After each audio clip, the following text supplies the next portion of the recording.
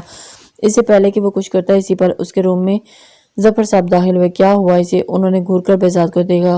کیا ہونا ہے؟ ایک بیٹی جب باپ کا ایسا روپ دیکھے گی تو اس کے حواس کھو دے گی، تلخ لہجے میں کہتے ہوئے وہ ہانیہ کے چہرے پر برسے، پھر سے بال سمیٹ کر اسے دیکھنے لگے تھے۔ تم نے سب کچھ بتا دیا؟ انہوں نے حیرت سے پوچھا۔ بہزاد نفی میں سر ہلا دیا۔ زندگی کے سفر میں کس موڑ پر ضروری ہوا تو بتا دوں گا، ورنہ نہیں۔ میں اسے اب کھونا نہیں چاہتا، اتنی مشکل سے تو پایا ہے اسے، خود میں پیچھتا وہ وہی چھوٹا سا بیری لگ رہا تھا جو اپنی اسرا کی ذرا سی بھی تکلیف برداشت نہیں کر سکتا تھا۔ اپنے آپ لیپ ٹاپ آئی جی کے حوالے کر دیں اور گارڈز کو بھی نکال کر گیٹ بند کروا دیں۔ وہ ہانیہ کے بے ہوش وجود کو باہوں میں بھر کر کوارٹر سے نکل کر ایک خاموش نظر اپنے گھر پر ڈالی، جہاں اس نے آنکھ کھولی تھی، جہاں اس نے اپنی اسرا، اپنے ماں باپ اور چاچی کے ساتھ حسین پل بتائے تھے۔ مین گیٹ سے باہر نکلتے اس وجود میں اس کی آنکھوں میں آنسو پھسل کر اس کی ہلکی سی بھوری شیو جذب ہوئی تھی۔ ہانیہ کو گاڑی کی فرنٹ سیٹ پر لٹاتے ہوئے ایک نظر خان مینشن پر ڈال کر خود ڈرائیو کرتا ہوا اس کے باپ کے گھر میں اس کو لے کر آیا تھا۔ اسے کبھی ویران نہیں چھوڑ سکتا تھا۔ او مائی گاڈ! وہ ہنستا کھلکھلاتا کچھ دیر پہلے کا